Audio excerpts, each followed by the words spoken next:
Masih dari Kota Tulungagung, Provinsi Jawa Timur. Jejak-jejak peradaban Nusantara apa saja yang tertinggal, dan situs-situs bersejarah apa saja yang tertinggal di Kota Tulungagung. Tetap ikuti perjalanan jejak peradaban Nusantara. Titah luhur pengabdian untuk Nusantara. Terletak di Desa Sanggrahan, Kecamatan Boyolangu, candi ini disebut Candi Cungkup oleh masyarakat setempat. Kaki candi ini cukup luas, tingginya 2 meter, dan di atas ada ruang yang ukurannya sama dengan seperempat lapangan sepak bola. Ada batu di sebelah tangga yang dahulu merupakan gapura. Bangunan utama agak runtuh, tetapi masih mengesankan. Candi ini memiliki papan-papan, tetapi tidak ada gambaran sama sekali. Menurut juru kunci yang tinggal di sebelah candi, dahulu sering ada orang yang datang bersembahyang, tetapi sekarang sangat jarang sekali. Orang dari desa di sekitar kadang-kadang mengadakan selamatan di candi, tetapi hanya ketika ada hajat. Mereka duduk di depan bangunan utama dan menggunakan campuran bahasa Arab dan bahasa Jawa. Bangunan candi tersebut terdiri dari sebuah bangunan induk dan 2 buah sisa bangunan kecil lainnya. Bangunan induk berukuran panjang 12,60 meter, ukuran lebar 9,5 meter, dan ukuran tingginya 5,86 meter. Serta terdapat arca Buddha sebanyak 5 buah yang masing-masing mempunyai posisi mudra yang berbeda. Diriwayatkan dalam kitab Negara Kertagama sebagai tempat pendermaan Beripaguhan dari masa kerajaan Majapahit. Sedang dalam cerita rakyat Sino Wijoyo Suyono, Candi Sanggrahan dikenal sebagai tempat yang dipergunakan untuk beristirahatnya rombongan pembawa jenazah Gayatri sebelum didarmakan di Candi Gayatri. Dari segi arsitektur, Candi Sanggrahan merupakan komplek percandian yang dibangun dari kombinasi batu bata dan batu andesit. Komponen batu bata secara umum mendominasi komplek percandian ini, yakni meliputi bagian selasar, gerbang, dan candi-candi perwara. Sedangkan batu andesit hanya digunakan untuk menyusun bagian utama. Pada bagian kaki candi terdapat relief yang diperkirakan merupakan bagian dari cerita Tantri Kamandaka. Relief tersebut menceritakan tentang seekor harimau yang tertipu oleh seekor kambing. Relief ini sering juga dijumpai pada candi-candi bercorak Buddha, sehingga diperkirakan latar keagamaan Candi Sanggrahan adalah Candi Buddha. Candi berbentuk bujur sangkar dan terdiri dari bangunan kaki, tubuh, dan atap. Candi ini peninggalan kerajaan Majapahit, dibangun sekitar tahun 1350. Dulunya merupakan candi tempat penyimpanan abu kerabat Raja Majapahit. Bagian kaki candi sangat luas, tinggi 2 meter, terdapat dinding relief harimau. Di bagian tangga ada reruntuhan batu bekas gapura. Kompleks percandian Candi Sanggrahan sebenarnya merupakan kompleks percandian.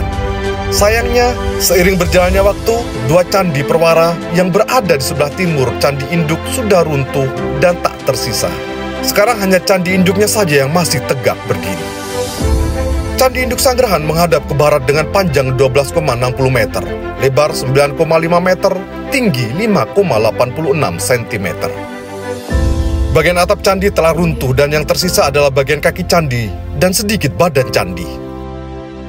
Candi Sanggrahan sendiri merupakan candi yang unik karena disusun atas 2 batu yang berbeda. Bagian dalam candi disusun dari batu bata, sedangkan bagian luarnya terbuat dari batu andesit. Hal demikian juga dapat kita temui dari Candi Simping, Candi Surawono, dan Candi Induk Penataran. Candi Sanggrahan juga minim relief maupun hiasan. Hanya terdapat relief singa yang berada di dalam bidang persegi dan mengelilingi kaki candi. Selebihnya hanya bidang persegi kosong yang seharusnya berisi panel relief.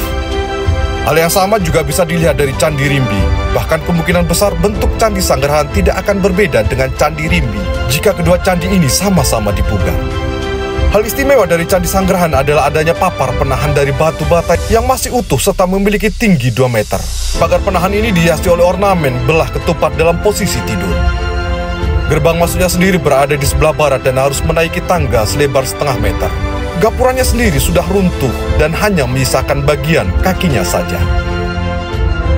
Candi Sanggrahan memiliki taman yang terawat, indah serta bebas dari sampah. Tak ayal, Candi Sanggrahan pernah mendapat penghargaan sebagai candi terbersih se-Jawa Timur dan menjadikannya sangat layak untuk dikunjungi. Membandingkan Candi Sanggrahan dengan candi-candi besar di Jawa Timur seperti Candi Penataran, jelas kalah populer. Namun untuk ukuran Kota Tulungagung, candi ini sudah cukup dikenal oleh masyarakat. Karena candi ini adalah yang paling besar ukurannya dibandingkan dengan peninggalan-peninggalan lain yang bertebaran di Kota Tulungagung. Candi Sanggrahan merupakan bangunan yang berundak-undak yang terdiri atas batuan yang tersusun atas batu bata.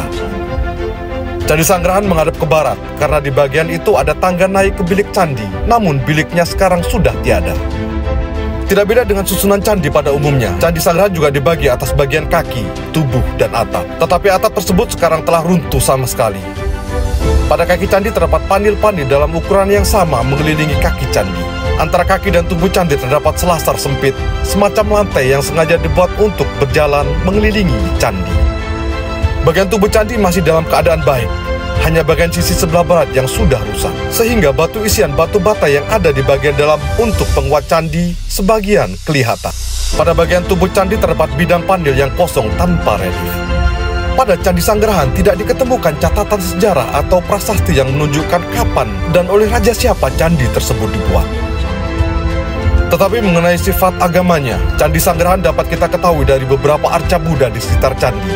Sehingga para ahli purbakala yang pernah meneliti candi berkesimpulan bahwa Candi Sanggrahan bersifat agama Buddha. Pada tahun 2015, Candi Sanggrahan diriap oleh Balai Purbakala Trowulan. Candi Sanggrahan meski tidak begitu terkenal, tetapi merupakan salah satu bukti tingginya peradaban budaya nenek moyang masa lalu. Oleh karena itu, diperlukan kesadaran ikut menjaga warisan dan peninggalan nenek moyang Nusantara.